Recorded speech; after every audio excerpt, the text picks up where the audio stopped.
rencontrer notre invité de ce dimanche, il nous faut entreprendre un long voyage. Direction Bakové, un petit village niché dans la commune de Banka, département du Onkam, dans la région de l'Ouest Cameroun. Il est 4 h du matin, départ de Douala. Nous empruntons la route nationale numéro 5.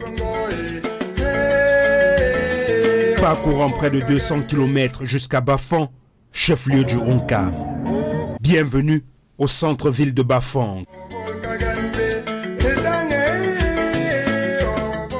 Non loin d'ici se trouve la commune voisine, Banka. Son repère emblématique, la cathédrale Notre-Dame.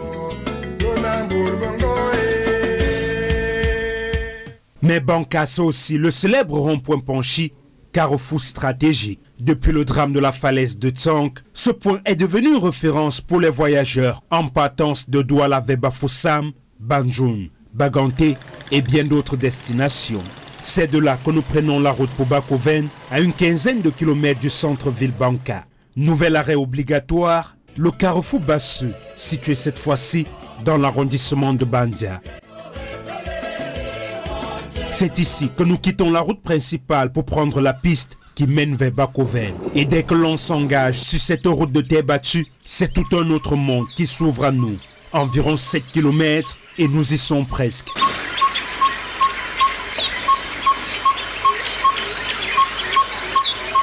Bienvenue à Bakoven. Un lieu où les habitants vivent en parfaite harmonie avec la nature. Ici, la fraîcheur des forêts sacrées enveloppe les quartiers. Les chants des oiseaux résonnent à l'aube. L'air est pur. Les montagnes et les rochers se dressent avec majesté. Les maisons en briques de terre témoignent d'un mode de vie simple mais profondément enraciné.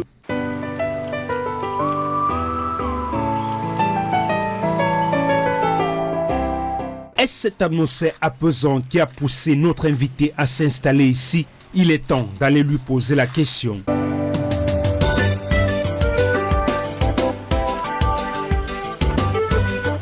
Joseph Monté nous accueille ce matin sous ce toit qu'il occupe déjà depuis 3 ans. Rencontre chaleureuse, un sourire lumineux, le réveil de ce jour s'annonce paisible. Nous allons justement savoir à quoi ressemblent ces matinées.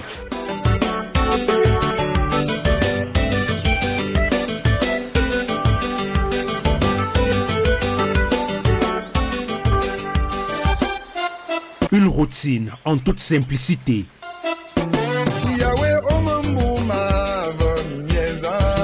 Chaque matin, Joseph Monté descend à la Bonne Fontaine, située à près de 500 mètres de son domicile.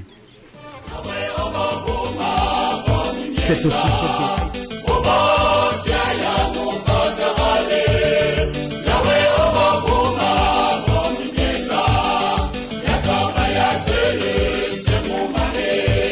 Avec la maladie qui l'affaiblit, il lui est devenu difficile de porter des charges lourdes. J'ai épuisé mon eau dans les bidons de 5 litres parce que je ne peux pas porter tout un seau de 15 litres. Donc je fais 2 ou 3 tours. Quand il puise comme ça, je vais à la maison, je verse dans le grand seau pour le bain du matin, pour faire la cuisine et pour boire. Cette source d'eau a été captée depuis le sommet de la montagne voisine. C'est les villageois eux-mêmes qui ont construit la Bonne Fontaine. La montagne que vous voyez derrière moi, c'est là où se trouve le château d'eau. On a construit ça l'année où j'étais moi-même président des élèves de ce village. Donc nous sommes venus en colonie de vacances. On est allé fabriquer le château nous-mêmes. Il y a des techniciens, les gars qui font l'école technique. Les parents nous ont aidés, ils ont acheté les tuyaux et puis tout le village est sorti. On a donc fait cette adduction d'eau. Donc chaque quartier au village a sa bonne fontaine. Donc, nous on ne dépend pas de Kamwata. Donc c'est l'eau du village. Parce que le sommet de la montagne que vous voyez est plutôt plat. Il y a un cratère, il y a de l'eau et quand ça s'infiltre sur le sol, on a pu capter en bas. Malheureusement, bon, les guerres entre les villages. Par exemple, Basse n'a pas d'eau, on peut en donner. Banja n'a pas d'eau. Donc nous, on en a en abondance. De retour à la maison, il remplit les récipients, puis s'occupe lui-même de son petit déjeuner, avant de préparer le repas du jour. Monté vit seul. Il n'a pas de maison à lui au village. La bâtisse qu'il occupe est un abri de fortune, mise à sa disposition par un bienfaiteur, touché par sa situation. Je n'ai vraiment pas choisi de venir rester seul au village. Je travaillais en ville, j'étais en train de traduire la Bible à la cathédrale. La maladie a commencé en 2021, donc c'est 3 ans, au moins 4 ans que je suis là. Donc la maladie m'a contraint donc à venir au village parce que je ne pouvais plus payer la maison dans laquelle je logeais en ville. Au village, on ne paye pas la maison, on ne paye pas l'eau, il y a beaucoup de bordons. Et ensuite, madame et les enfants, comme je n'étais plus productif, donc, ils ont trouvé mieux de m'abandonner là tout seul. C'est un Bakovin justement qui est là à Bafan, qui me voyant errer comme ça, sans savoir où je vais faire, m'a proposé donc de venir habiter chez lui. Bah là, je trouve l'occasion comme ça pour lui dire merci. Papa Kameni Siméon, c'est un ancien infirmier, de lui dire grandement merci. Orphelin, ses parents ne sont plus. Je n'attends vraiment personne. Déjà, je suis un orphelin pur sang, je peux dire. Hein. Je n'ai plus ni père, ni mère, ni frère, ni soeur. Tous mes frères et soeurs, nous étions à 4, ils sont déjà tous morts, je reste tout seul. Donc en partant de la ville, j'étais même très stressé. Hein. Donc au fur et à mesure, je m'adapte et j'essaie de rire, de ne pas faire comme si le ciel me tombe sur la tête.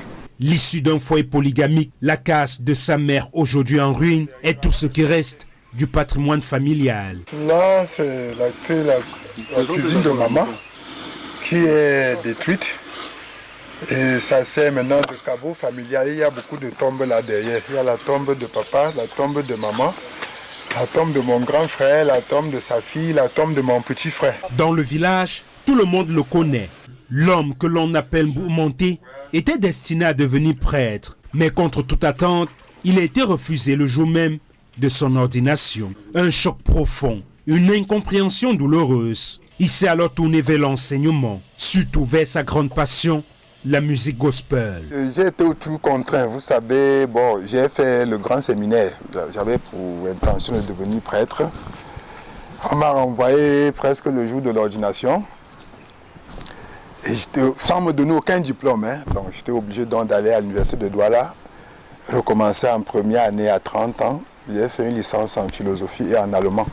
Parce qu'avec ça, on me disait que je pouvais faire des cours dans les lycées. Ce que j'ai fait jusqu'en 2015. Donc j'ai enseigné à Loum, à Mbanga, à Penja, à Njombe, à Bana, au lycée de Banja, lycée de Manila, lycée rural de Bafan. Voilà. Tantôt comme professeur de philosophie, tantôt comme professeur d'allemand. Aujourd'hui affaibli par la maladie, Joseph Montier est revenu vivre à Bakovin. Ici, il a reçu un titre de notabilité. Il y a aussi retrouvé ses amis de jeunesse, certains à la retraite. Un lien fort forgé par le temps et les souvenirs.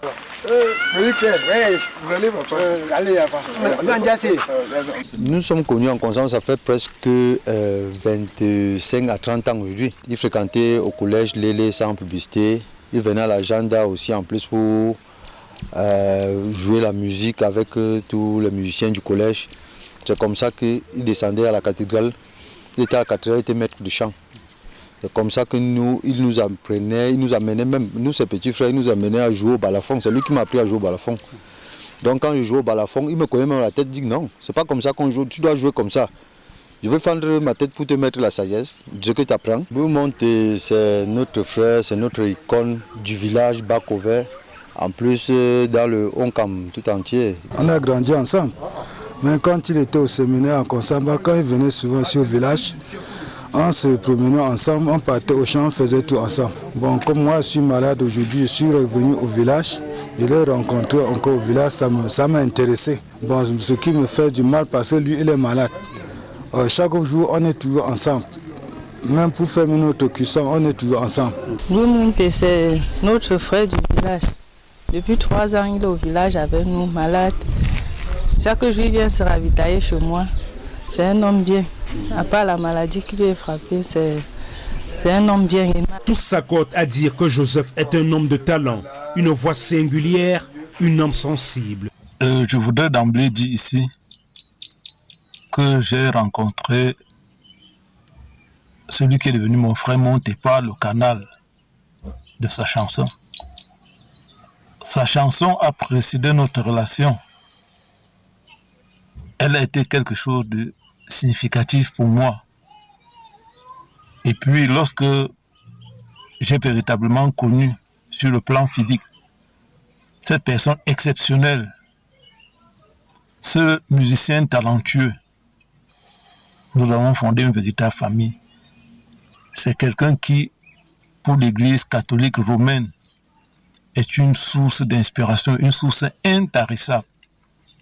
D'ailleurs, je voudrais lui rendre un vibrant hommage et de dire qu'il a donné un sens à ce qu'on nous dit souvent, chanter ses prières 2 fois. Cela nous a marqués.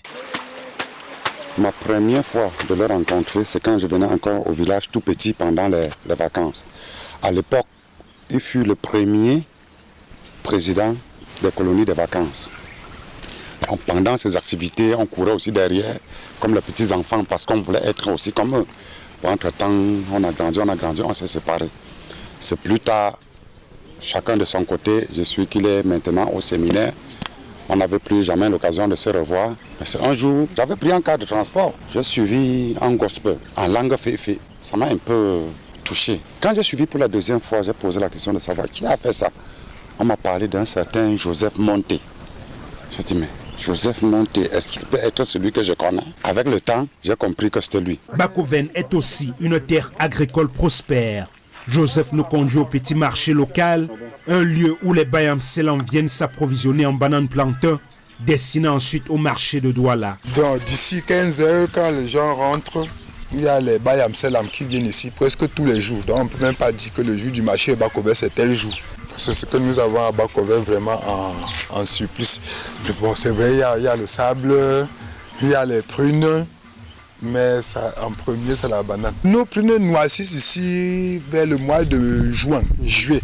Donc même en septembre, octobre, nous on a encore des prunes ici. Mais quel genre d'élève était donc Joseph Monté? Nous sommes allés poser la question à un ancien camarade, Papa Zenken Raphaël, qui se souvient très bien de leurs années passées au collège Bellevue de Bafon. Je pense que c'était dans les années 82. C'est un camarade de classe, très remarquable, très fort en langue. Il faisait l'allemand, puisque notre classe c'était mixte. Bon, je sais que Montélieu l'aimait chanter, bouger, faire des choses, mais à un moment donné, je ne l'avais plus vu.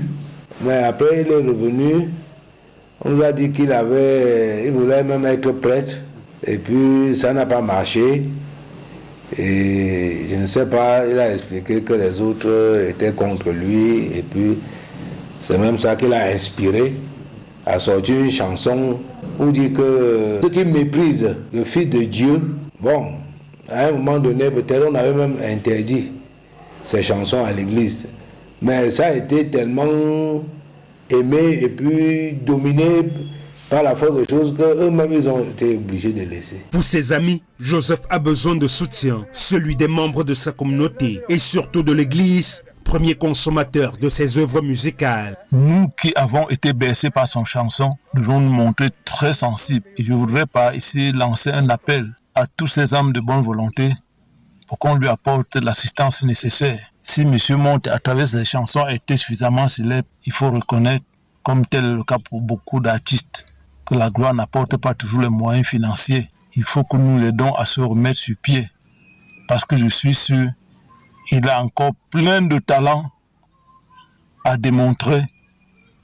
Et si nous apportons le précieux concours, nous les fils de l'Église, comme je l'ai dit, je pense que nous lui permettrons de mettre en exergue ce talent et de montrer qu'il a une voix qui compte. C'est Dieu qui sonne la cloche de tout un chacun.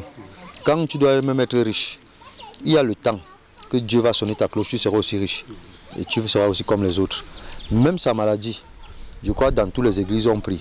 Même si on ne prie pas, nous prions pour que la force lui revienne. Toute la prière que je peux apporter pour lui aujourd'hui, c'est que Dieu le tienne encore dans ce sens, l'accompagne dans sa guérison, qu'il se rétablisse, quitte à ce qu'il ne peut même pas finir le programme qu'il pense dans sa tête du moment où on ne finit même jamais. Qu'il fasse encore quelque chose, qu'on puisse savoir encore quelque part que le promoteur de telle chose, l'auteur de telle chose, du moins s'il respire encore. Son ancien camarade s'interroge. Comment un homme comme Monté a-t-il pu se retrouver dans une telle précarité? Le choix de se retirer au village ressemble pour lui un repli, une coupure avec le monde extérieur.